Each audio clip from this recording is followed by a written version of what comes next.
اس پر کہ جو جناب سلیمان کا وزیر ہے آصف بن برخیا پر. تو علی نے اس مرحلے کو حل کرتے ہوئے آگے کہا کہ دیکھو کوئی نبی ایسا نہیں آیا جسے اللہ نے اسم نہ دیا,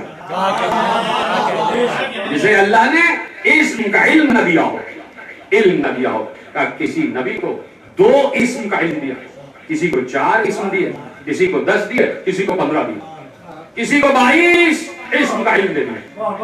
کہا کہ سب سے زیادہ 22 اسم کا علم جس نبی کو دیا, اس سے زیادہ کسی کو علم نہیں دیا. اور کہا ہمیں اللہ نے اللہ کے 73 اسماء اعظم ہیں, کسی کو 2 اسم دیے, کسی کو 4 دیے, کسی کو 8 دیے, کسی کو 15 دیے, کسی کو 22 دیے. ہمیں اللہ نے 72 اسماء اعظم,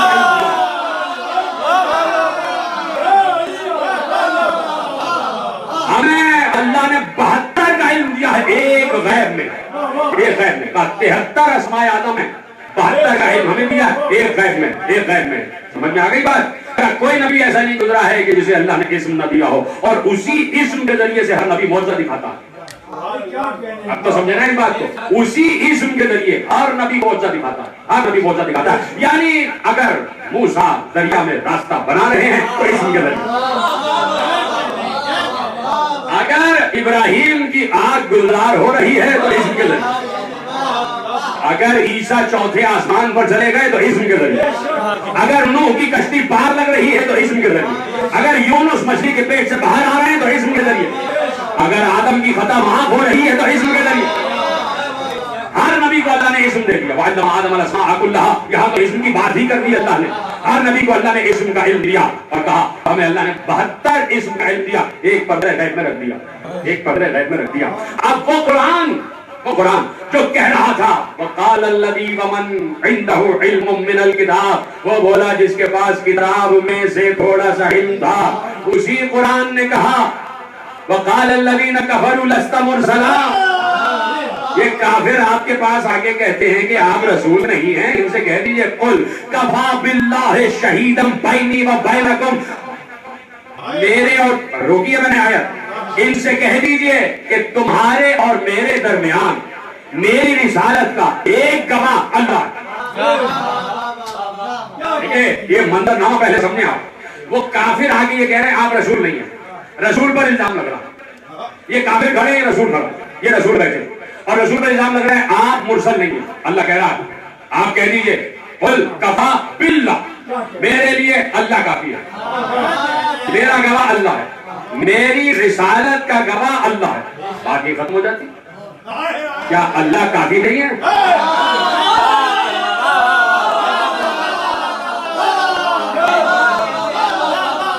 بھائی کہہ دیتا اللہ, بس کہہ دیجیے اللہ کافی ہے. ارے بل کفا باللہ شہیدا بینی وبینکم ومن عندہ علم الکتاب, کہہ دیجیے میری رسالت کا گواہ ایک تو اللہ ہے اور ایک وہ ہے جس کے پاس کتاب میں سے نہیں پوری کتاب ہے.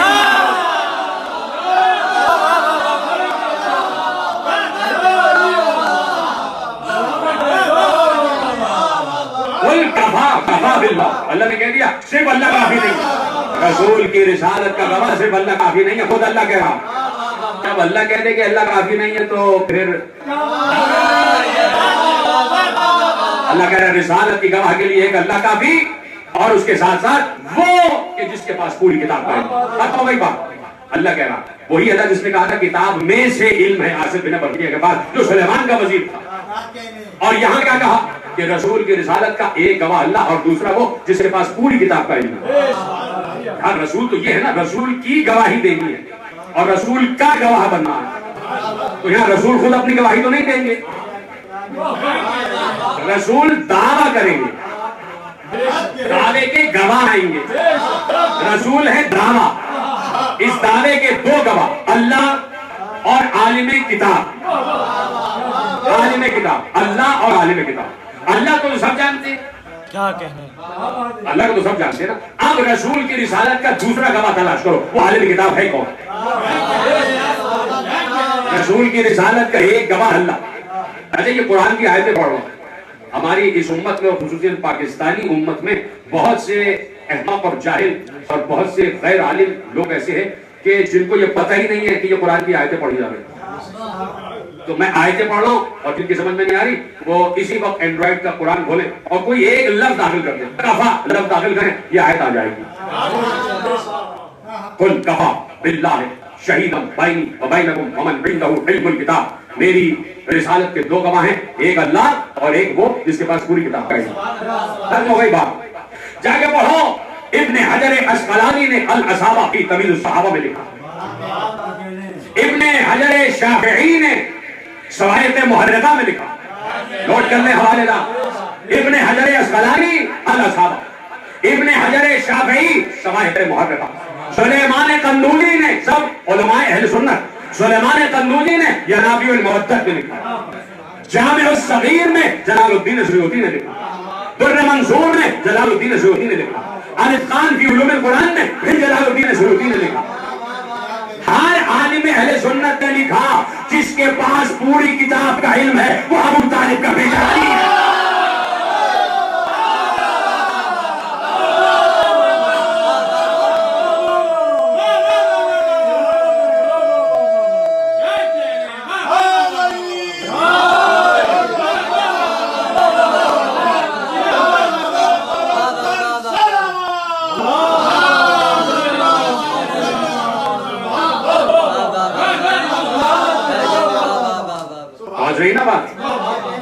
بڑے بڑے علماء اہل تسنن کے میں نے نام آپ کے حوالے کیا، جا کے ان کی کتابیں پڑھی ہے، یہ حوالہ ریکارڈ ہو چکا ہوگا. سب نے لکھا عالم کتاب سے مراد علی ابن ابی طالب. تو اب آیت کا جب ترجمہ عالم کتاب نے کر دیا، جب علماء اہل سنت نے عالم کتاب کا ترجمہ کر دیا کہ عالم کتاب سے مراد علی ابن ابی طالب ہے، جب علماء اہل سنت نے ترجمہ کر دیا تو اب مجھے کم از کم حق ہے، میری اس بات سے کوئی بھی اختلاف کر سکتا ہے، لیکن جب علماء اہل سنت نے عالم کتاب کا ترجمہ کر دیا کہ عالم کتاب علی ابن ابی طالب ہے تو مجھے حق ہے کہ اس آیت کے ترجمے میں یہ بات لکھ دوں کہ اے نبی ان سے کہہ دیجئے میری رسالت کا ایک گواہ اللہ، دوسرا علی.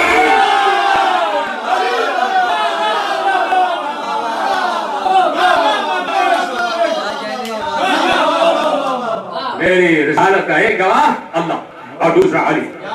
اور اسی لیے پیغمبر نے کہا 2 گرم قدر چیزیں چھوڑ کر لا رہا ہوں، ایک کتاب اور ایک میری عطرت و اہل بیت جو میرا ہی ٹکڑا ہے، میرا ہی ٹکڑا ہے. میرے وہ اہل بیت کہ جن سے میرا دودھ کا واسطہ نہیں ہے، میرے خون کا، میرے جسم کا واسطہ.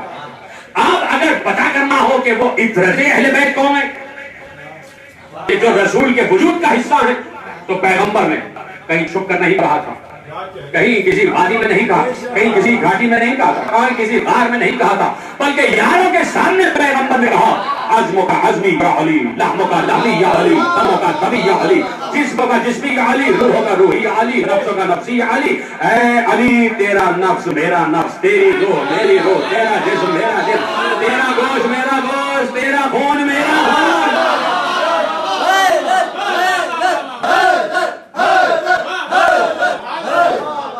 جب پیغمبر نے کہہ دیا کہ یہ علی میرا جسم ہے، علی میرا وجود ہے، علی میرا نفس ہے، علی میرا خون ہے، علی میرا لہو ہے، علی میرا گوشت ہے، تو اس کا مطلب ہے کہ پیغمبر یہی بتا رہے ہیں کہ میں 2 گرا قدر چیزیں چھوڑ کے جا رہا ہوں، ایک قرآن اور ایک میرے وجود کا حصہ یعنی علی.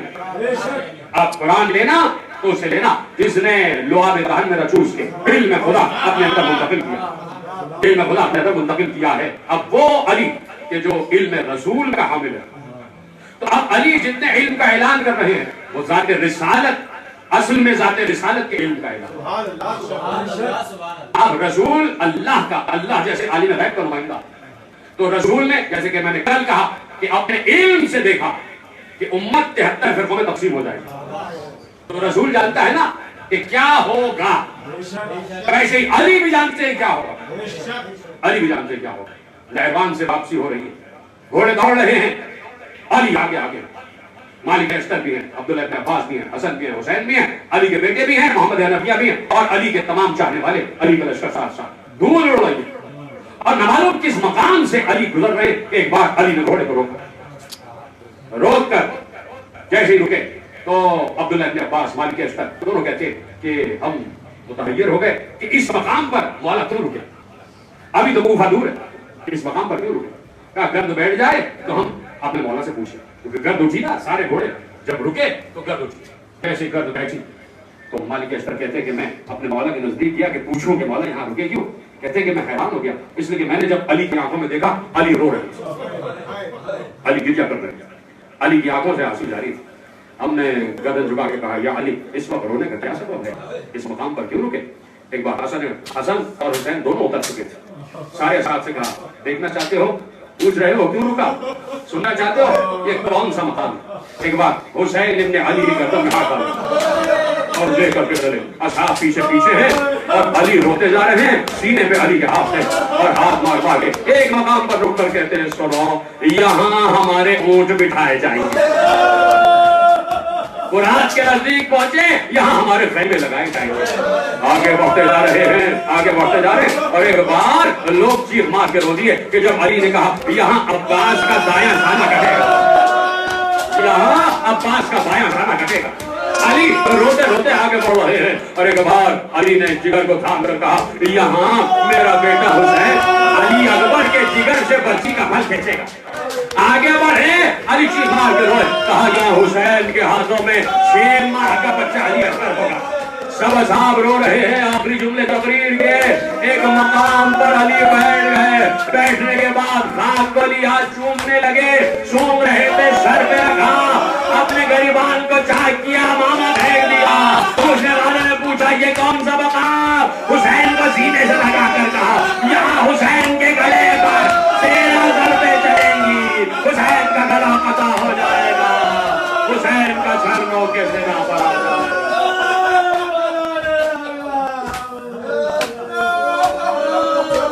لعنت اللہ علی القوم الظالمین فسيعلم الذين ظلموا أي منقلب ينقلبون۔ التماس سے دعا بار الہ ہماری عظیم عبادت کو شرف قبولیت کے اعلیٰ درجے میں عطا فرما، جہاں جہاں اس مجلس اعزا کی آوازیں پہنچ رہی ہیں پروردگار ان تمام گھروں کو ہر قسم کی بلا آفت اور وبا سے محفوظ فرما، پروردگار جہاں جہاں صاحبان ایمان آباد ہیں سب کی جان مال عزت و آبرو کی حفاظت فرما، پروردگار جو اس موذی مرض کا شکار ہو گئے پروردگار ان کو صحت و شفا و طول حیات عطا فرما، جہاں جہاں صاحبان ایمان آباد ہیں پروردگار سب کے رزق و روزگار میں ترقی اور نصرت عطا، ہماری ماں بہنوں کے پردوں کی حفاظت فرما، ہمارے جوانوں کی جوانیوں کی اور خون کی حفاظت فرما، پروردگار ہمارے بچوں کو نقوش قدم میں اہل بیت پر چلنے کی توفیق، تمام صاحبان ایمان کو آپس میں متحد فرما، اتحاد اتفاق اور جگانے کا پیدا فرما، امام زمانہ کے ظہور میں تعجیل فرما، ہم کو امام کے انصار اعوان اور سپاہیوں میں شمار، ربنا تقبل منا انک انت السمیع العلیم برحمتک یا ارحم الراحمین۔